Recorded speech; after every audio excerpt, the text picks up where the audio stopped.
In a world where even the smallest disagreements can lead to arguments, violence, and even death, two brothers tackle the difficult subjects. This podcast is not just about dissecting topics from two different perspectives. It's also about how to have conversations on difficult topics while avoiding the urge to tear someone's head off and vomit down the bloody stump of their neck. Hello, I'm Brian Davis, and this is another video for Brother versus Brother, civil conversations on volatile subjects. And this particular video is about conversation strategies, things that we can do to be more effective in the conversations that we're having, because these conversations can often raise heart rates, raise emotional states.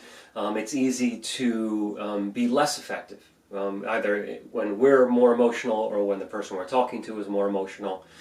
And so in this video, I want to take a look at getting distracted or derailed from the point that you're making. If you had $500 come annually, that's $2,200, $2,300 monthly. Okay. Now, at that level, according to different people, you're supposed to be spending 30% of your income for housing. What we're seeing here is a conversation that I'm having with my brother, Colin, about poverty, in particular about alleviating poverty. Now, I'm making a really effective point, and this point is strictly dealing with statistics and numbers and facts. To summarize the point that I'm making, we have a poverty line in this country, and at that poverty line there's a certain amount of money that we have every month, of course, and that would mean that there's a certain amount of money you have for housing. Most people, given the statistical average, spend 30% of their income per month.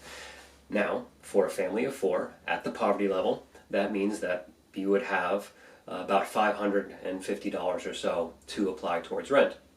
I then go on to look at the statistical averages of across the states, and I found that the least expensive state to live in is Arkansas.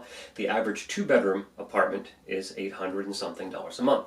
So, family of four, two-bedroom apartment, they're making $550.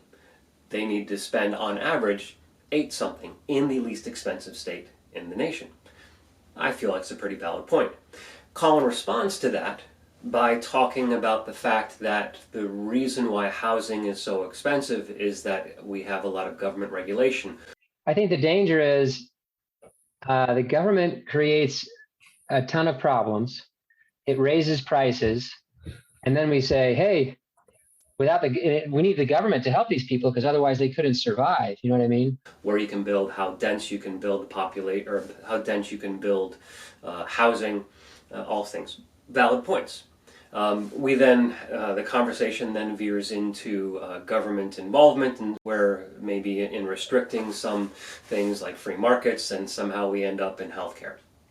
Now, all of that was a reasonable conversation to have, but at the very beginning, go back to my initial point, which is statistically there's not enough money at the poverty level for housing in the least expensive state in the country. Colin's response to that really didn't address the issue, and I allowed him to pull me away from that point, which was my mistake. What a better response would have been when he brought up the point of government interference, government regulation, limiting housing, would be to say, valid points. Now, suppose that we removed all regulations today on construction. Not going to happen, but let's pretend that was happening. And let's pretend that every single builder in the country decided to go and build a bunch of high-density housing around the country. Again, not going to happen, but let's pretend. It would take 3, 5, maybe 10 years before we had the sort of housing that would have an impact on the cost of living, because this just in the amount of time that it takes to build a house or an apartment complex. And then you're not just talking about building one, you're talking about building millions of these things. So even if we were to remove government regulation, it doesn't solve the problem that we have right now. And that problem is that what we have determined is the minimum that you would need to survive on is not enough to provide cramped housing for a family of 4. And then ask Colin to focus on that in particular, which is essentially the argument I'm making: not enough money for people at poverty. And perhaps you could make the argument that what we define as poverty is really not accurate. If we look at the average housing market, what is that going to be? $1,200, $1,500 a month for an apartment of 2, and we're giving people, or we assume that people with $500 a month to apply towards their housing are going to be able to afford to live. Pretty soon the cost of the housing is going to be what a person at the poverty line has in income per month.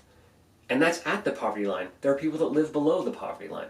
So, to summarize, I allowed Colin to distract me from the crux of my argument, and I followed him in that conversation, in that little meandering thread, instead of sticking to my point and asking Colin to come back and really address the point that I was trying to make. It's also important to consider that when you make that point, don't get aggressive, don't get forceful. Acknowledge the validity of his point, and then ask him to come back and address the crux of your issue as well. I hope you found this helpful. I hope you go out and have an easy conversation on a difficult topic. And we all need to work a little bit on having those sorts of conversations. Thank you. We hope you learned something in this episode of Brother versus Brother, a podcast about difficult conversations. We also hope that you enjoyed it enough to subscribe to the podcast. You can help us by spreading the word. Share this episode on your favorite social media so that others will have an opportunity to experience it as well. You can also support us by donating through Patreon. This information and more can be found on our website, broconvo.com, and on our various social media accounts. Thank you.